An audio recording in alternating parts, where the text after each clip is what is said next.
Doctora, comentaba recién una serie de episodios que han venido ocurriendo esta semana, semana anterior. Yo planteaba el riesgo del Estado fallido. Digo, ¿cuánto la justicia aporta o deja de aportar en este estado de situación que tiene la Argentina? Vinculado. Ejemplo, el tema de la Patagonia. Ejemplo, la propia investigación sobre el atentado fallido contra la vicepresidenta. Podría dar muchos ejemplos más.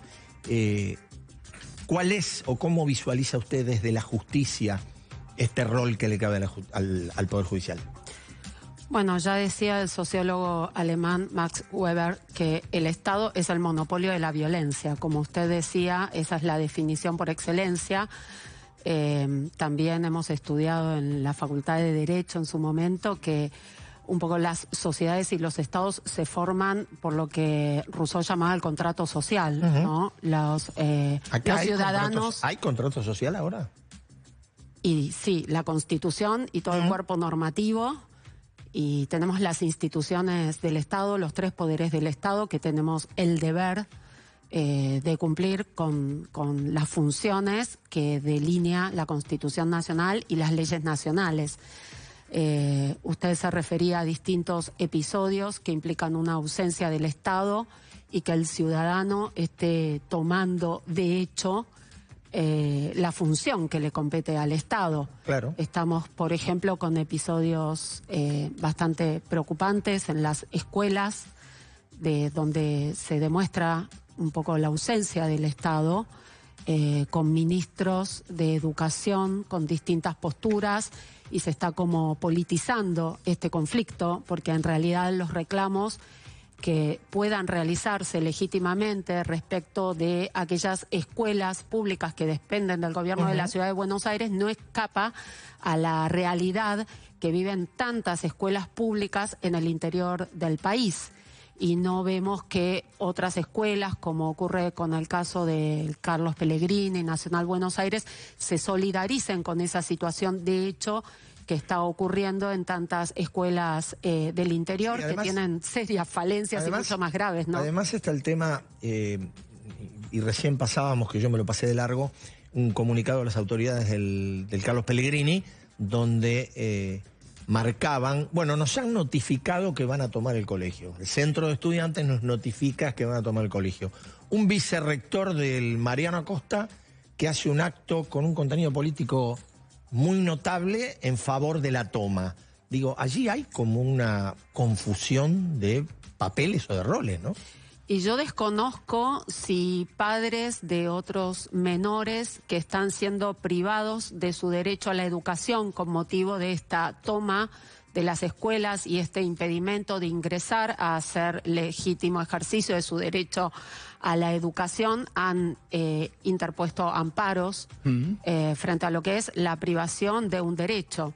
Pero bueno, este monopolio de la fuerza del Estado frente a un Estado ausente y que está siendo tomado de hecho por los ciudadanos en distintos escenarios. Por ejemplo, tenemos los trabajadores de fábricas de neumáticos que han tomado de hecho las fábricas, los centros de producción, y paralizando una cantidad de tareas y de necesidades que tiene nuestro país. Tenemos también, como usted bien señalaba, hace 2 días los atentados que hubieron frente a una balacera en el Centro de Justicia Penal de Rosario, que era el ámbito donde se iba a juzgar al titular de la banda de Los Monos por una cantidad de 14 episodios de amenazas, intimidaciones y hechos de esta naturaleza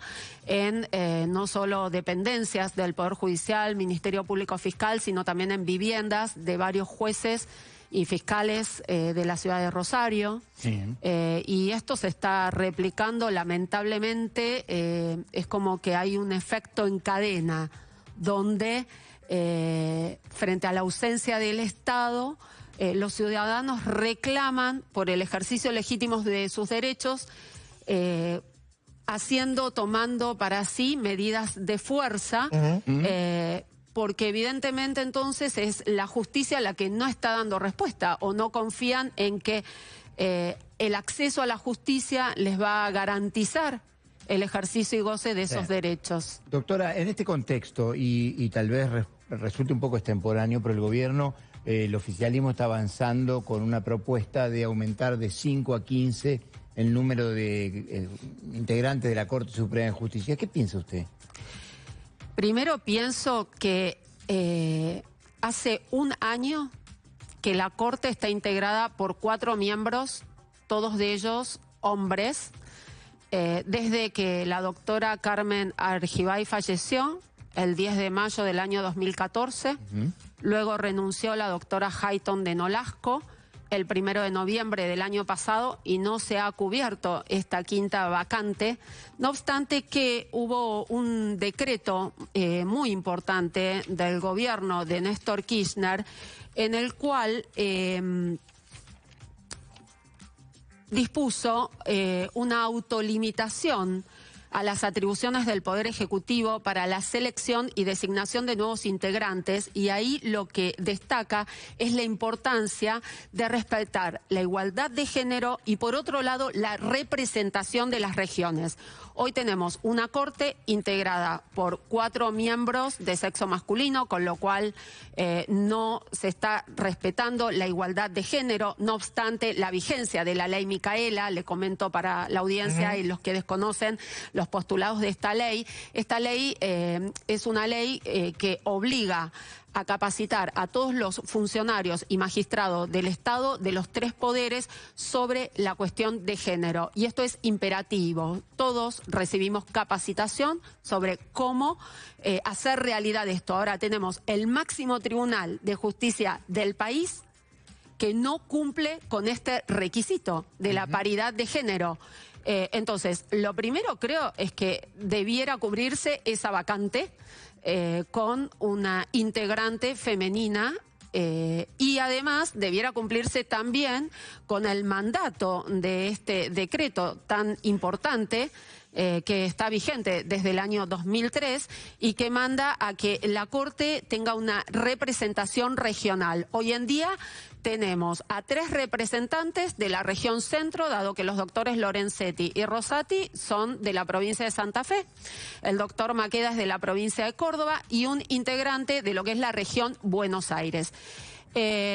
Consultando un poco los proyectos de ley que proponen la ampliación del número de la Corte y el debate parlamentario, lo que se advierte es que aquellos que promueven esta ampliación destacan la cuestión de la federación, ¿no? Sí. Cierto es que nosotros tenemos un centro porteñismo muy agudo en todos los escenarios, digamos. Tengo colegas que dicen, bueno, Dios está en todas partes, pero atiende en Buenos Aires. Nosotros vemos constantemente la distinta realidad que tienen los colegas, los jueces federales y fiscalías del interior del país a lo que ocurre en Comodoro Pi o en juzgados como el que yo tengo a cargo en San Isidro, que están más próximos, cuanto más cerca estamos de la capital federal o la ciudad autónoma de Buenos Aires, digamos, tenemos más posibilidades de llevar adelante con más herramientas y recursos nuestro trabajo. Pero, perdón que le interrumpa. Sí. Usted habla de federalización, está bien, es uno de los argumentos de sectores del oficialismo. Lo que no parece muy razonable es pensar en una federalización con 25 jueces y de repente pasar de 25 a 15. Sí, la verdad es que este cambio numérico que suena un tanto arbitrario y bueno, es llamativo. Cierto es que en la experiencia internacional, por ejemplo, en Estados Unidos, en Francia, las Cortes están integradas por una importante cantidad de miembros. Por ejemplo, en Francia tienen 120 consejeros divididos en 6 salas. En Estados Unidos 9 miembros. La Constitución no fija una cantidad de miembros. Esto se ha fijado por ley. Y en un principio eran 5 miembros, luego se amplió en la época de los 90, recordemos la mayoría automática de la Corte menemista, y luego se redujo a 7 miembros para quedar en 5. Sería importante, primero, creo que no es una cuestión prioritaria en la actual coyuntura, ¿no? Creo que primero lo que hay que hacer es cubrir esa vacante y dar cumplimiento a las leyes vigentes, respetar la cuestión de género. Hay muchas juezas de los tribunales, de las cortes provinciales, que podrían representar alguna de esas regiones. Nuestro país está dividido de acuerdo a los tratados fundacionales de las regiones y lo que dispone el Ministerio del Interior en 5 regiones. Por ejemplo, la región patagónica, la región de Cuyo, la región Norte Grande, no tienen ningún representante en la Corte. Entonces, tal vez este número de 15 miembros es sumamente arbitrario, debiera hacerse un debate serio para, bueno, de algún modo dar respuesta a esta necesidad. ¿Y por qué esto es importante? Porque la Corte tiene una competencia por apelación extraordinaria, es tribunal de revisión de los casos en trámites cuando hay una cuestión federal, cuando hay una violación a las normas constitucionales, pero también tiene una competencia originaria cuando compete a la situación de embajadores, ministros extranjeros, pero también cuando una provincia es parte.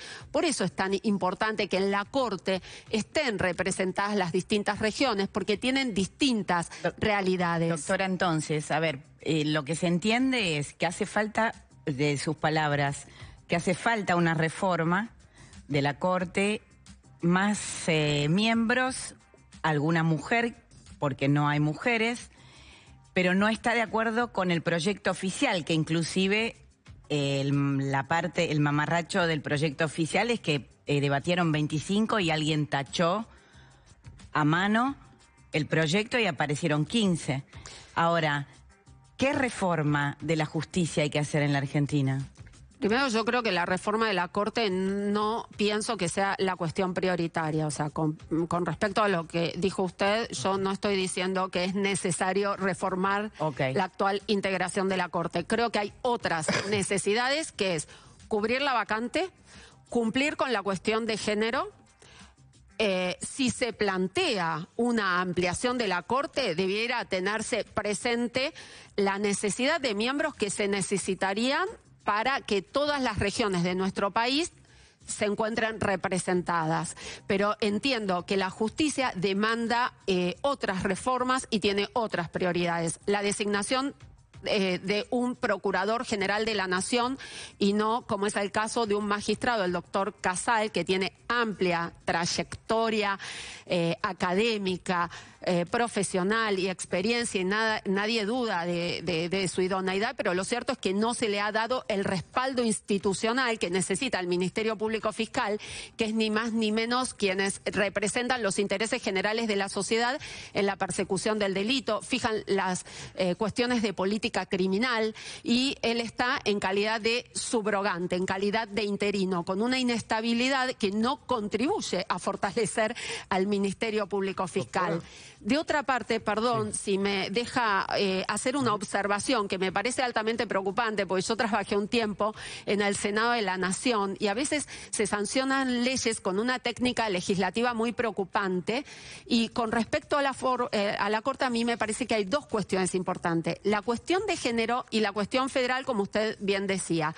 En el texto de este proyecto que se aprobó, no se habla nada en punto a que se integre con representantes de las regiones. Y sí hay un párrafo cuya técnica legislativa es muy poco clara, y de ser así aprobada en diputados podría acarrear serias consecuencias y todo lo contrario a lo que se quiere lograr con asegurar la diversidad de género. Porque dice este párrafo: a efectos de asegurar la diversidad de género, es decir, que haya hombres, mujeres y, bueno, la cantidad de géneros, ¿no? La Corte Suprema de Justicia de la Nación podrá integrarse por hasta 8 jueces o juezas del mismo género.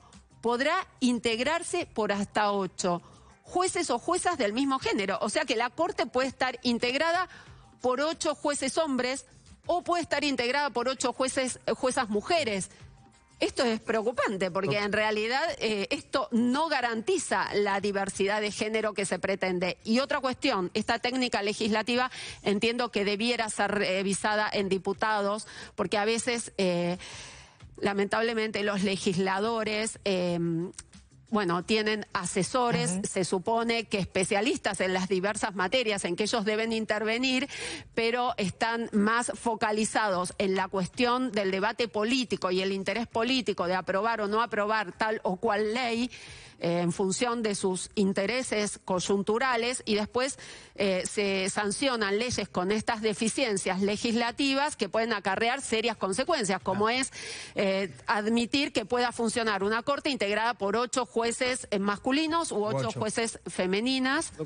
Doctora, recién usted mencionó Comodoro Pi y hace poco en un reportaje, hace muy poquito, usted deslizó una crítica a la Asociación de Jueces, que usted no integra, tengo entendido, a JUFE, porque dijo que no compartía la mística del estilo de trabajo con varios de los que lideran la Asociación de Jueces, muchos integrantes de Comodoro Pi. ¿A qué se refería con el estilo de trabajo y la mística de algunos de ellos? Bueno, yo en otra entrevista dije que últimamente estamos viendo en la justicia federal que hay toda una práctica de forum shopping y toda una industria de recusaciones y apartamentos.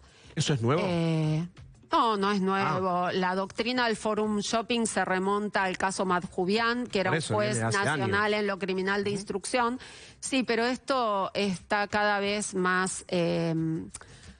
ahora digamos que está muy agudizado y es como que es un trámite que con total impunidad se está implementando. ¿A qué lo adjudica usted que esté tan agudizado? A elegir el juez que es mi voluntad que intervenga en determinado hecho. Yo no puedo desconocer y no tener presente lo que veo en los expedientes que llegan al juzgado a mi cargo, cuando esos expedientes llegan de otras jurisdicciones, donde se le ha dado trámite y curso a una investigación en la cual eran claramente incompetentes por razón del territorio y que colegas sigan adelante con esa investigación esperando a que otro colega del asiento judicial territorial al que le corresponde intervenir esté de turno para evitar la intervención de tal o cual juez. ¿Me comprende? Eso es el forum shopping y esto violenta claro, la garantía de juez natural, que es que no hay comisiones especiales, pero sino usted dice que esta modalidad se agudizó en los últimos años. Sí, claramente. ¿Y por qué se agudizó? ¿Cuál es la explicación que usted encuentra que se haya agudizado? Y eso tendría que preguntárselo a mis colegas, pero también lo que está pasando es que los superiores no toman medidas en los expedientes, se convalidan estos artilugios procesales, estas cuestiones poco claras de asignación de las competencias o de las cuestiones de sorteo para que un juez intervenga en tal o cual caso. Doctora... Perdón, yo quería aclarar con respecto a la pregunta que usted me hizo. No comparto el calificativo que usted emplea porque yo nunca lo usaría, no tengo respeto por los legisladores. Es periodístico. Sí, pero como, bueno, esa terminología... Está muy bien. No la comparto y entiendo mamarracho, porque eso se ha dicho respecto del dictamen emitido por el fiscal Nisman y me parece que todos... los periodistas también son formadores de opinión y estos discursos violentos o descalificativos al trabajo de otras personas me parece que no es conveniente, porque fomentamos estos discursos del odio y descalificaciones que después... ¿Le puedo hacer la última pregunta? Sí. Recién estuvimos todos hablando de, bueno, la situación judicial, la necesidad de reforma, sí o no, corte, sí o no. Hoy el presidente de la Corte, Horacio Rosati, en Catamarca dijo: ninguna reforma puede prosperar sin el consenso con el Poder Judicial. A ver, yo no comparto esas expresiones porque el Poder Legislativo tiene sus facultades legislativas y creo que hace a la división clásica de poderes que tenemos que respetar. El Poder Judicial, no sé a qué se refería el presidente de la Corte. Habló en general de reformas y recordó las reformas que fracasaron en el pasado. Sí, a ver, lo que pueden, todas las leyes son materia de revisionismo por parte del Poder Judicial. Tal vez se refería a esto, a que si esta ley se sanciona y, alguien judicializa la cuestión, llegada a la instancia de intervención del Poder Judicial, puede ser declarada inconstitucional. Doctora, gracias por haber venido. No, por favor, Muy muchas amable. gracias por el espacio. Nosotros